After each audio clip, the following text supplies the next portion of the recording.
Bharat Myanmar থেকে বাঁচতে বাংলাদেশের ব্যালিস্টিক মিসাইল দরকার, এ বিষয়ে আলোচনা করব আজকের এই প্রতিবেদনে। ভিডিওটি শেষ পর্যন্ত দেখলে এ বিষয়ে অনেক গুরুত্বপূর্ণ কিছু তথ্য জানতে পারবেন। বাংলাদেশ দক্ষিণ এশিয়ার একটি কৌশলগত গুরুত্বপূর্ণ রাষ্ট্র। দেশটির পূর্বে মিয়ানমার এবং পশ্চিম ও উত্তরে ভারত অবস্থিত। এই দুই প্রতিবেশীর সঙ্গে বন্ধুত্বপূর্ণ সম্পর্ক বজায় রাখার প্রচেষ্টা সত্ত্বেও কূটনৈতিক টানাপোড়েন, সীমান্ত উত্তেজনা ও জাতীয় নিরাপত্তার ঝুঁকির কারণে বাংলাদেশের আত্মরক্ষামূলক সামরিক শক্তি বৃদ্ধির প্রয়োজনীয়তা এখন সময়ের দাবি। বিশেষ করে ৩০০ থেকে ৪০০ কিলোমিটার রেঞ্জের ব্যালিস্টিক মিসাইলের মাধ্যমে দূরপাল্লার প্রতিরোধ গড়ে তোলা জরুরি হয়ে পড়েছে, কারণ ভারত দক্ষিণ এশিয়ার বৃহত্তম সামরিক শক্তিধর দেশ। সীমান্তে সীমিত উত্তেজনা, তিস্তার পানি চুক্তি, সীমান্তে বিএসএফ এর গুলিতে নিহত এবং বাংলাদেশে ভারতের রাজনৈতিক হস্তক্ষেপ নিয়ে জনমতে উদ্বেগ রয়েছে।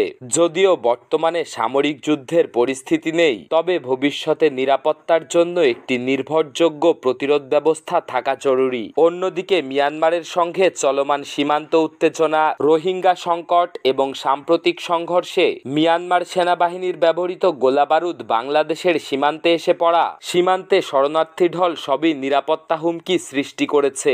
মিয়ানমার বর্তমানে সামরিক জান্তা শাসিত দেশ হওয়ায় তাদের নীতি নির্ধারণের অভাব রয়েছে। এই জন্য প্রতিরক্ষামূলক সক্ষমতায় বাংলাদেশের কাছে ৩০০ থেকে ৪০০ কিলোমিটার রেঞ্জের মিসাইল থাকলে শত্রুপক্ষ জানবে যে তাদের যে কোনো আগ্রাসনের জবাব বাংলাদেশ দূরপাল্লার মিসাইল ব্যবহার করে দিতে সক্ষম হবে।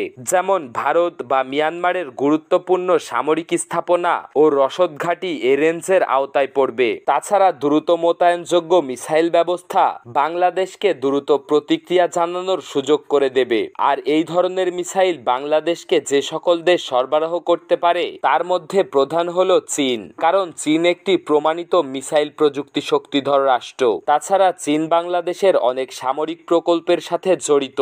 চীন বাংলাদেশকে যে সকল সম্ভাব্য মিসাইলগুলো দিতে পারে সেগুলোর মডেলগুলো হলো DF-11, M20 এবং SY-400 ট্যাকটিক্যাল ব্যালিস্টিক মিসাইল। উচ্চ প্রযুক্তি, তুলনামূলক সস্তা দাম, দ্রুত ডেলিভারি এই মিসাইলগুলোকে বাংলাদেশের জন্য অত্যন্ত কার্যকর করে তুলবে। তবে চীনের সঙ্গে ঘনিষ্ঠতা ভারতকে আরও উত্তেজিত করতে পারে। দ্বিতীয় নম্বরে যে দেশটি বাংলাদেশকে এই মিসাইল প্রযুক্তি দিতে পারে সেটি হলো পাকিস্তান। পাকিস্তানের মিসাইল প্রযুক্তি চীন ও উত্তর কোরিয়ার সহায়তায় গড়ে উঠেছে। পাকিস্তানের সম্ভাব্য মডেলগুলো হলো ফাতা-2, আবাবিল, হাতাফ এবং শাহিন-1 ট্যাকটিক্যাল ব্যালিস্টিক মিসাইল। তবে পাকিস্তানের সঙ্গে ধর্মীয় ও সামরিক বন্ধন থাকলেও কৌশলগত অংশীদারিত্ব গভীর নয়। তাছাড়া আন্তর্জাতিক নিষেধাজ্ঞার ঝুঁকি ও প্রযুক্তিগত সীমাবদ্ধতা রয়েছে পাকিস্তান থেকে মিসাইল সংগ্রহের ক্ষেত্রে। ৩ নম্বরে যে দেশটি রয়েছে সেটি হলো তুরস্ক। তুরস্ক বাংলাদেশের অন্যতম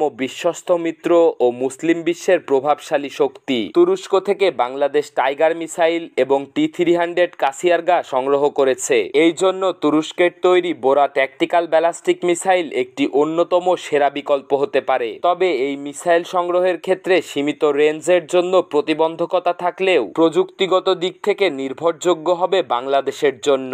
বাংলাদেশের নিরাপত্তা ও প্রতিরক্ষা সক্ষমতার জোরদারে ৩০০ থেকে ৪০০ কিলোমিটার রেঞ্জের ট্যাকটিক্যাল ব্যালিস্টিক মিসাইল একটি আবশ্যক অস্ত্র হয়ে উঠেছে। এই লক্ষ্য অর্জনের চীন, পাকিস্তান ও তুরস্কের সঙ্গে কৌশলগত সামরিক চুক্তি ও প্রযুক্তি হস্তান্তরের বিষয়ে গুরুত্ব সহকারে ভাবা উচিত। তবে এই পদক্ষেপ নিতে হবে কূটনৈতিক ভারসাম্য বজায় রেখে, যাতে বাংলাদেশ আন্তর্জাতিক অঙ্গনে সঠিক অবস্থান বজায় রাখতে পারে। ধন্যবাদ। প্রতিবেদনটি ভালো লাগলে বাংলাদেশ মিলিটারি প্লাসকে সাবস্ক্রাইব করুন।